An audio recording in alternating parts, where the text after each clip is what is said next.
옆에 계심과 인사하고 말씀을 듣겠습니다. 성단의 축복을 충만히 받으십시오.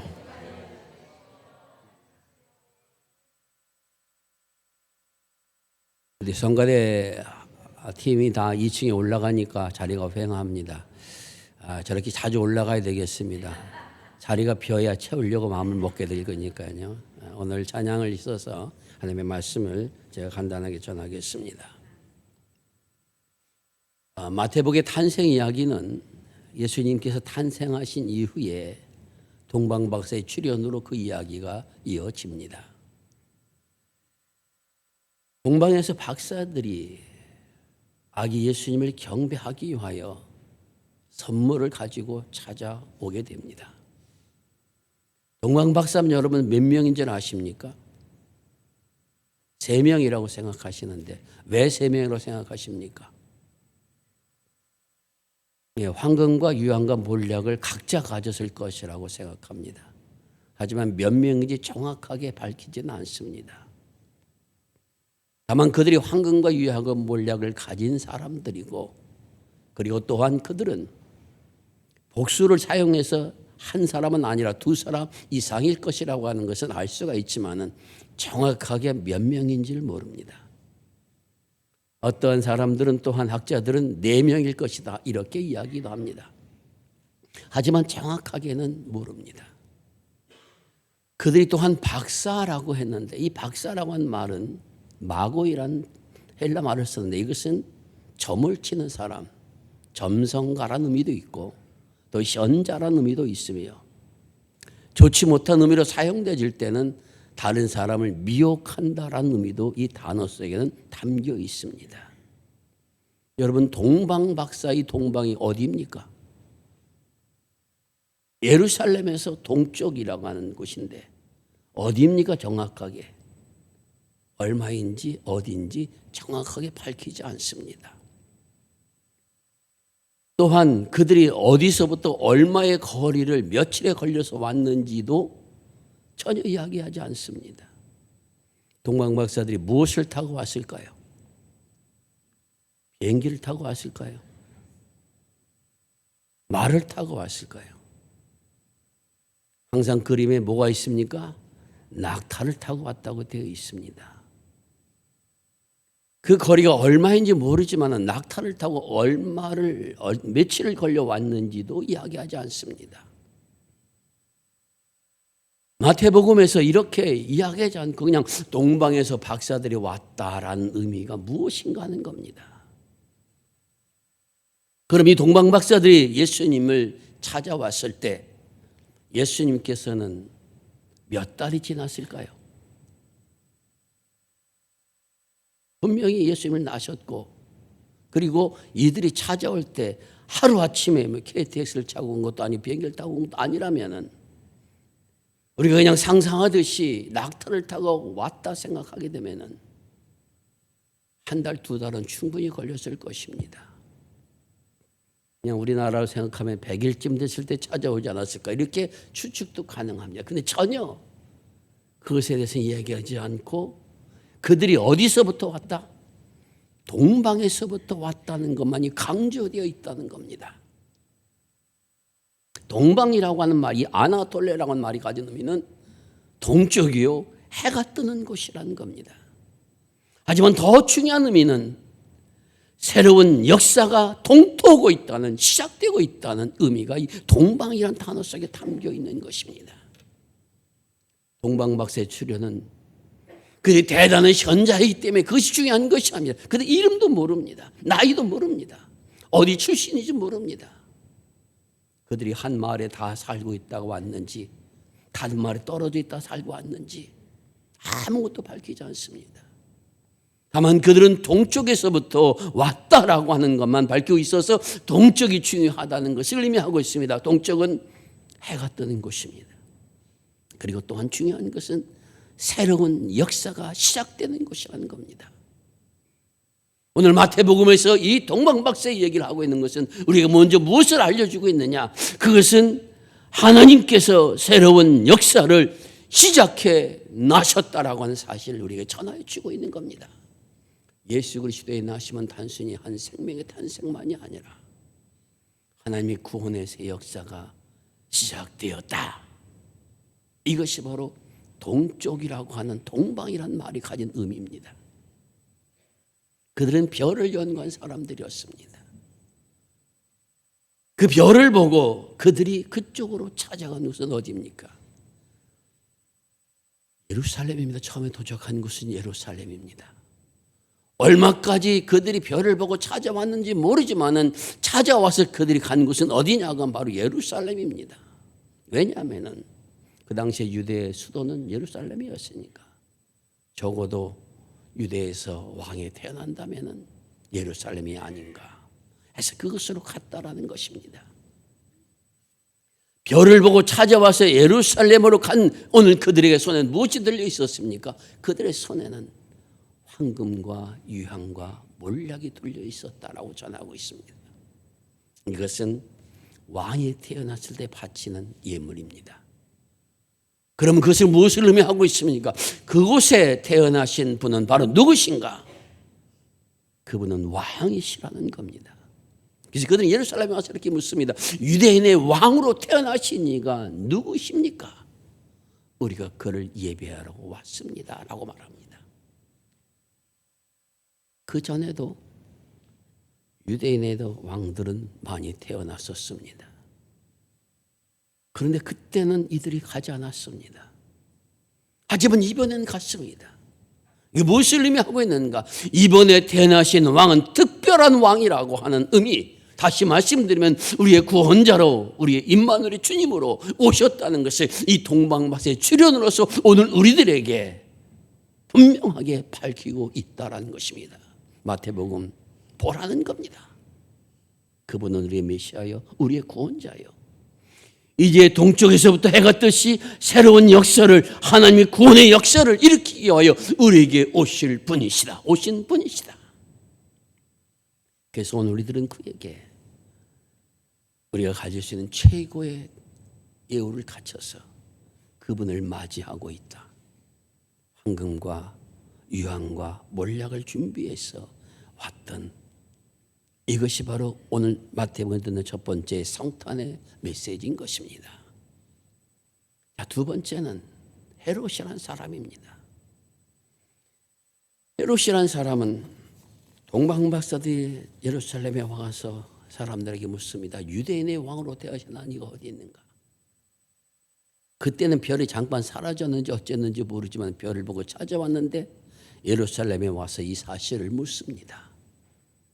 그러자 그때 가장 민감하게 반응한 사람이 누굽니까? 그가 헤롯입니다. 헤롯은 당시에 유대의 분봉왕 로마가 이 지역을 내가 다스리라고 해서 로마에서 임명되어진 왕이 바로 헤롯이라는 사람입니다. 로마의 치하에 있으면서 그 나라를 다스리는 그런 사람인데 그가 가장 민감하게 반응을 보입니다. 왜 민감하게 반응을 보입니까? 헤롯은 이두메 사람, 에돔 사람입니다. 유대인도 아니고 이방인도 아닌 반쪽만의 유대인인, 반쪽만 유대인을 하신 사람이 바로 헤롯입니다. 이 헤롯은 그래서 자신이 분봉왕으로 농립을 받은 이후에는 유대인들에게 환심을 사고자 해서 뭘 줬습니까? 예루살렘 성전을 진 사람이 바로 헤롯입니다. 또한 그는 사람들의 마음을 얻고자 좋은 정책을 많이 피우려고 자기 역량을 많이 발휘한 사람입니다. 하지만 그에게 결정적인 하나가 있었으니 이것은 누구도 자신의 왕권을 넘보는 사람에 대해서는 가차없이 처단했다라는 것입니다. 마치 북한에 자신의 삼촌도 자신의 형도 처단하듯이 헤롯은 바로 그렇게 처단했습니다. 할아버지와 어머니와 왕비와 자신의 아들까지도 내 자리를 엿본다고 처단했던 사람이 헤롯입니다. 그런 사람이었으니까 유대인의 왕으로 태어났다고 하는 사람들이 갑자기 동방에서부터 3명씩이나 4명씩이나 찾아와서 물으니까 그는 당황하지 않을 수가 없었을 것입니다. 그래서는 그를 불러들여서 별이 나타난 때가 언제냐 자세히 묻습니다. 그리고 나서 또한 대제사장과 서기관들을 다 불러드립니다. 중요한 것이 여기 하나 있습니다. 그때 대제사장들과 서기관을 불러서 얘기할 때는 왕으로 태어나신 이가 어디입니까? 라고 묻는 것이 아니라 그리스도는 어디에서 나겠느냐라고 묻고 있다는 겁니다.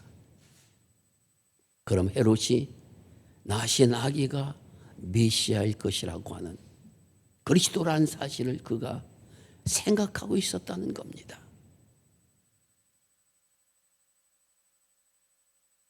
그러니 그러한 그리스도라고 하면은 나는 그를 없애야 된다 생각하고 있었다는 것입니다. 왜냐? 이 유대 나라에서 그리스도 메시아는 나다라는 겁니다. 그것이 헤롯의 생각이었습니다. 그래서 찾아온 사람들에게 마고이들에게 묻습니다. 언제 별들이 나타나느냐? 그때를 잘 생각해 둡니다. 그리고 말하기를 베들레헴으로 보내면서 말하기를 그곳에 가서 경배하게 된 자세하게 나한테 알려달라. 나도 그에게 경배하려고 한다. 그것이 거짓이라는 것은 누구나 다 알고 있습니다. 중요한 것은 내가 만일 헤롯이었다고 하게 되면은 그리고 예수님을 처단하려고 하는 생각을 가지고 있었다고 하면은 박사들에게 가도록 내버려 두지 않고 그들에게 미행을 붙였을 겁니다. 그런데 그렇게 하지 않고 자기도 경배하겠다라고 그렇게 이야기합니다. 그리고 헤롯은 기다렸습니다. 그런데 기다렸는데도 성령께서 그들에게 역사하셔서 헤롯에게 돌아가지 말고 너희 고국으로 돌아가라 지시함을 받고 그 박사들은 그냥 돌아갔다 이렇게 기록되어 있습니다. 헤롯의 계획은 완전히 무산되었다는 것을 우리에게 전하여 주고 있습니다. 자, 여기서 왜 헤롯의 이야기를 우리에게 전하고 있는가? 그것은 유대인이든 혹은 이방인이든 그 세계는 지금 메시아의 오심을 원하지 않고 반대하고 있다는 사실을 우리에게 전하여 주고 있다는 겁니다. 이것은 당시 세상만이 아니라 오늘날에도 예수 그리스도의 삶과 가르침을 세상은 받아들이려 하지 않고 있는 모습이라고 하는 것을 우리에게 보여주고 있습니다. 하지만 이러한 역사를 누가 무너뜨리고 있습니까? 오늘 마태복음 가장 중요하게 여겨야 될 성탄의 메시지가 여기 있습니다. 그분은 메시아입니다. 동방박사 입을 통해서 말씀하여 전하여 주고 있습니다. 하지만 헤롯은 나는 그런 메시아가 필요 없어. 그는 없애버리겠다. 이것이 헤롯의 생각입니다. 하지만 이 본문에서 가장 중요한 메시지는 어떤 것이냐? 성령께서 그 모든 과정에 역사하셔서 살리시고 구원의 역사를 이끌어 가고 계심을 보라는 겁니다. 이 세상에 어떠한 반대와 힘을 가진 사람들이 그리스도가 가는 길을 막으려 하지만은 하나님께서 인 구원의 역사는 이루어져 갈 것이며 완성되어 갈 것이라고 하는 사실을 분명하게 우리에게 전하여 주고 계시다는 겁니다. 하나님께서 이루신 구원의 역사는 하나님 나라의 역사는 이제 완성을 향해서 가고 있음을 우리가 잊지 말아야 됩니다. 그리고 오늘 우리들도 그러한 구원의 역사에 함께 참여한 하나님의 사람으로서 하나님의 말씀과 씨름하면서 하나님의 말씀을 살아내면서 어떻게 살아가는 것이 하나님의 거룩한 백성으로서 구원의 역사를 참여해 나아가는 것인가 하는 것을 깨달으며 걸어가는 것이 우리가 걸어갈 믿음의 길인 것입니다. 물론 여러분 완벽하지는 않습니다. 누구도 주님의 말씀을 전적으로 다 지킬 사람은 없습니다. 실패도 하고 때로 넘어지기도 하고 내가 왜 이렇게 말씀을 살지 못했을까 자책하기도 하지만은 이러한 과정을 하나하나 겪으면서 우리가 지금 성탄의 예배를 드릴 수 있는 것은 성령께서 우리의 걸음을 인도하여 주시고 있다는 것입니다.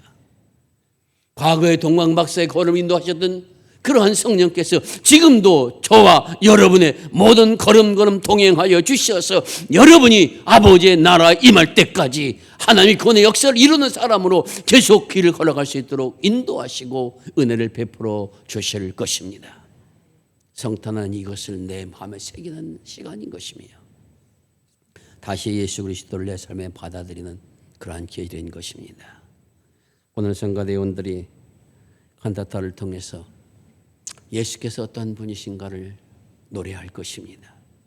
반대하는 세상이 있었음에도 불구하고 세상을 넘어선 하나님의 역사가 있음을, 그래서 주님이 승리하심을 노래할 것입니다. 이 노래를 마음에 새기시고 이 성탄의 축복을 다시 한번 크게 부여받는 은총에 여러분 모두에게 함께 할 수 있기를 간절히 바랍니다. 기도하겠습니다. 자비로우신 아버지 하나님 감사합니다. 저희들 하나님의 구원받은 백성이 되게 하여 주시고 하나님의 구원 역사에 참여한 사람으로 세워주신 것 감사를 드립니다. 어두운 세상 속에서 빛을 내신 주님을 바라보며 우리 또한 그 길을 닦는 사람으로 걸어갈 수 있도록 역사하여 주옵소서. 주님의 나라가 임할 때까지 하나님의 약속의 말씀을 굳게 붙들게 하여 주옵시고 성령의 역사를 의지하며 하나님의 구원의 나라를 완성해 나갈 수 있는 쓰임받을 수 있는 우리 모든 흑석동교회 성도들이 되게 하여 주시옵소서. 우리를 부르셔서 귀한 자녀 삼아주신 우리 구주 예수 그리스도의 이름을 지하여 기도드리옵나이다. 아멘.